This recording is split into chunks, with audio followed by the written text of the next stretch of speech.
Greetings to you all. This is your brother, Canon Ambrose Weda, lawyer and prolific author. I am the author of a number of books. One of them is called The Ideal Lawyer, which has sold over 100,000 copies. It covers what you are not taught in college, but are pivotal to your career success. It covers soft skills, life skills.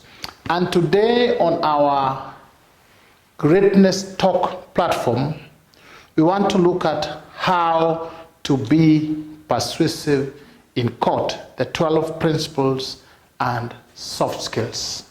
I'm a lawyer of over 25 years, standing and still counting, legal practitioner, court lawyer. These are drawn from experiences that we have gone through over these years and have been crystallized for those who are coming up, those who are in practice, and those who want to improve their lives to the next level. So we want to look at how to be persuasive in court. There are 12 principles and soft skills. You will note that the good book, the Bible says, death and life are in the power of the tongue, and those who love it will eat the fruits. So the tongue has power, both of life and of death. You know that courts are presided over by human beings. These are people who have feelings, these are people who have beliefs, these are people who have emotions. They are not robots. Therefore, to approach them and in order to be victorious, you must take deliberate steps, deliberate action, and be very calculative and wise to be successful. So the question is, when you go to court to persuade that the court believes what you are saying. So what is persuasion? Persuasion is a process of influencing the person you are addressing to believe what you are presenting and then to do what you are asking. You influence using ideas, thoughts, beliefs, attitudes, and behavior in order for you to get a resultant action. That is also what you seek to influence. So what would be the motive of persuasion? It is to use logic and reason to influence. How do you do it? By demonstrating that what you are suggesting is legitimate and reasonable. Talked about principles. What is a principle? A principle or principles are inbuilt, inherent laws in a thing that are been put by the maker or the manufacturer to enable function and to fulfill purpose. They are fundamental truths. Something like gravity is a principle. Faith is a principle. Work is a principle. There are several principles inherent in things. What are soft skills? These are intangible practical abilities and capacities acquired through deliberate, systematic, and sustained effort to facilitate connectedness and human interactions. There are things like ability to persuade, ability to communicate, skills like listening. These are not things that are taught in school. These are not things that are taught in college, but they are very, very instrumental in implementing your hard skills. They are like the software of life that you use to generate and oil the hard skills. So when you go to court to do persuasion, what do you target? Number one, you target the object of the court's emotions. What are they thinking? How are they feeling? How would they likely react? You look at it and you target it. Number two, you target their sense of logic. Number three, you target their ethics, their beliefs, their values. Number 4, you target their intellect, ability to comprehend and to come up with good decisions. You also look at their persuasion, their prejudices, their agenda, all sorts of factors that affect human thinking. You also look at the environment. In what environment are they operating? What is the prevailing circumstances, economic, political, social? You take all that into account and you target it as your prime source from which you will draw victory. So in persuasion, there are principles, there are soft skills that are good and necessary for you to master, to know, and to apply in order for you always to experience more success at every instance. Principle number 1, soft words. Words originate from a thought, and thoughts are ideas. Ideas in the mind. You'll notice that words are vessels that you use to carry or to contain thoughts for you to release them into the physical universe. Words are potent. They have energy. They can make, they can destroy, they can burn, they can grow, they have power. Words can be used to hurt. Words can be used to heal. It is the words that we use to ignite action. It is what you release to the court in order for you to receive what you want. So whenever you are in court, you select your words deliberately, carefully, and with a lot of wisdom. You do not speak freely and carelessly. Principle number 2, etiquette, grace. This is what we call courteous goodwill, politeness, the very finesse and smoothness that you exhibit as a practitioner, as a representative. And in this regard, courts will look at people who are polite. People who are polite show decent grooming and they look better, they look credible. So I would tell you that you treat the courts like you treat royalty. And you treat your professional colleagues on the other side and the teams as you treat a CEO. And yourself, you behave like a prince. Principle number 3 is the seed and planting. The principle of seed and planting. A seed means beginning. Everything can be a seed or a harvest. Words are seeds for emotions. You can plant words and people laugh. You can plant words and people cry. You can plant words and people break to violence, to incite. You can use words to incite. And the law of the seed is that every seed shall produce after its own kind. If you plant a mango seed, please, you do not expect an orange.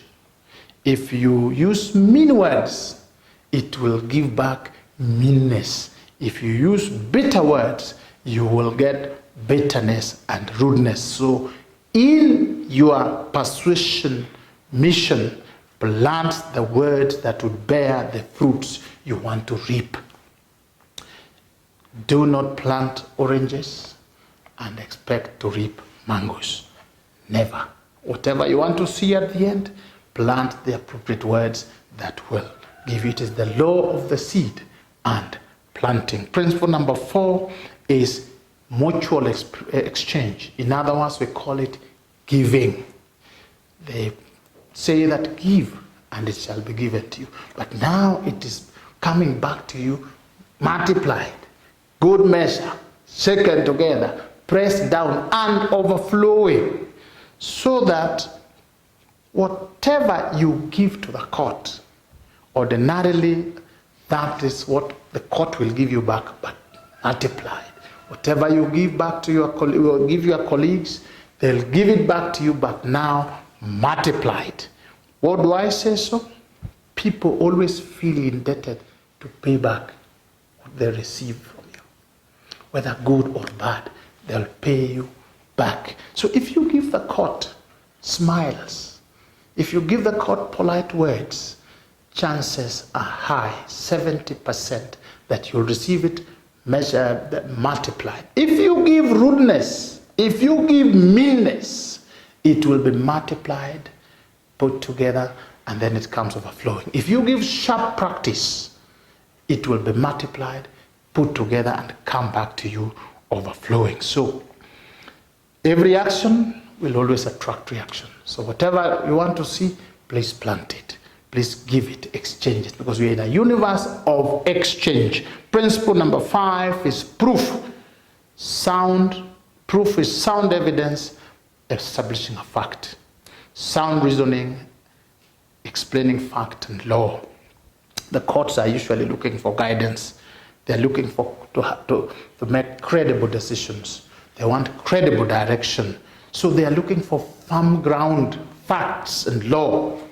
That is your responsibility to give it to them.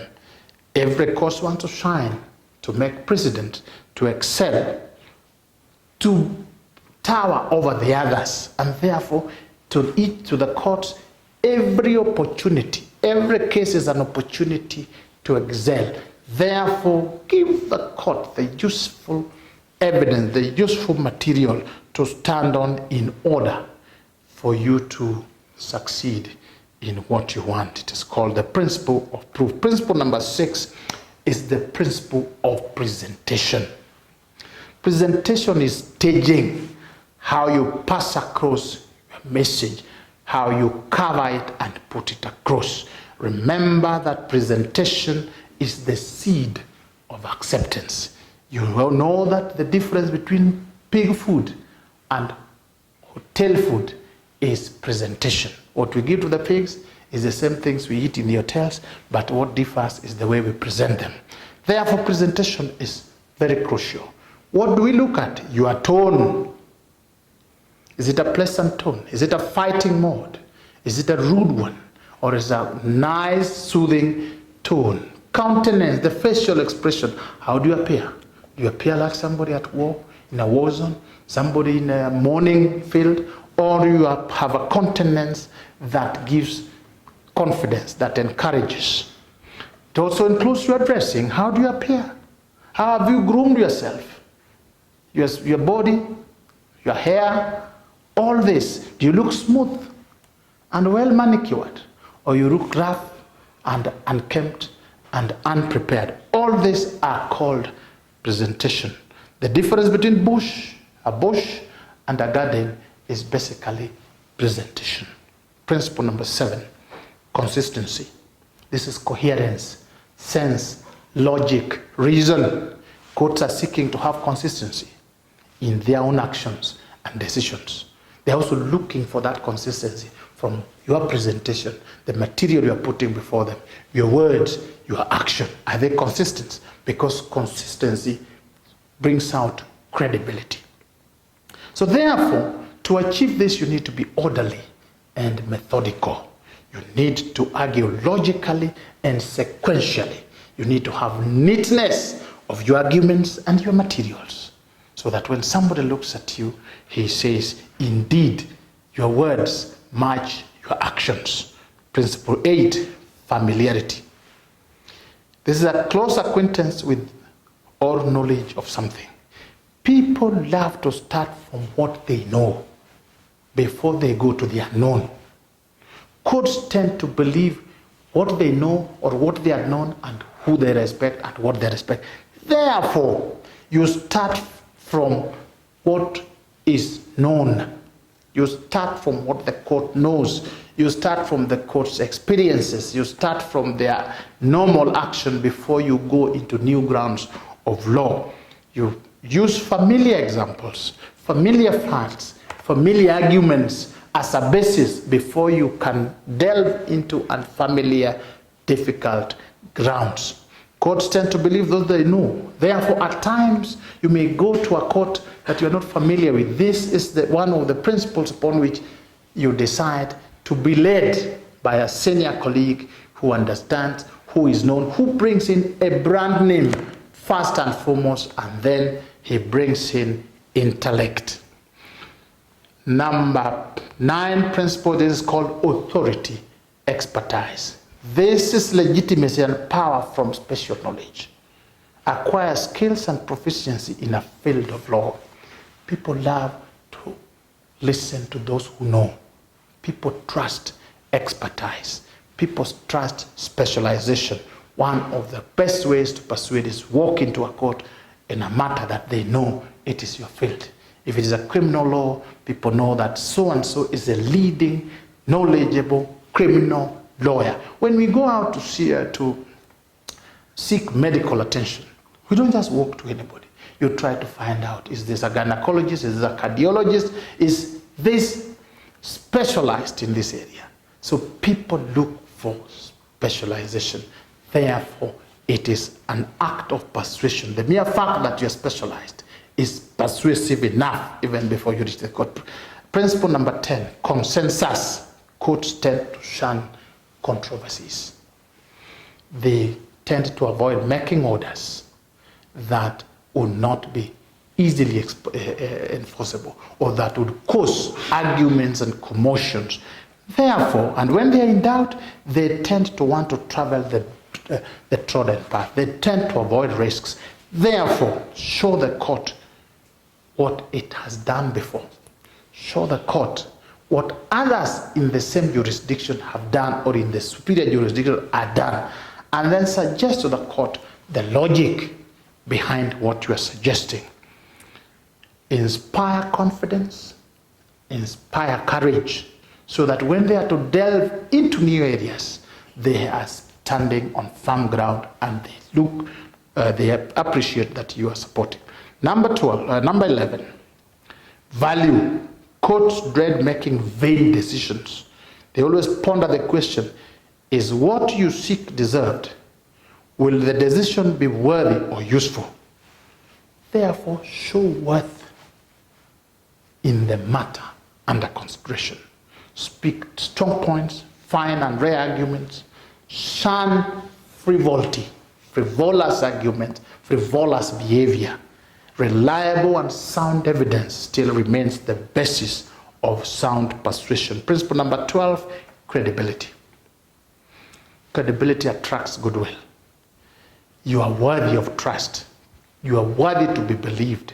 You are worthy to be relied upon. Your words have worth. To gain this, that you are a likable person, it starts from physical attractiveness, the way you look. It attracts people to you, it attracts people to your words, or they shun you off. Number 2, compliments. People like being praised. People like being complimented for the good things they do. Offer compliments. Number 3, cooperation. Appear working towards a common vision with a court to give justice, to be working together. Next, honesty. You have virtue. You have morals. Show it. Next, you are not an actor. You are not a hypocrite. What you are saying, you match your words with your action, with your documents. That is what is called credibility. It is currency that you trade with as a lawyer, as a court lawyer, and even in general life. In conclusion, I hope this gives you light. And I will tell you this. There was a Jewish rabbi called Paul of Tarsus.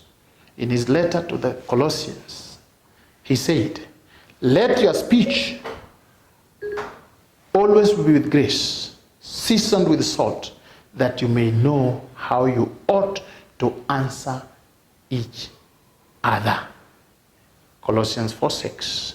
In his address at the Nelson Mandela Foundation in Hilton, Johannesburg, South Africa, on the 23rd November 2004, Bishop Desmond Tutu said this: don't raise your voice, improve your arguments.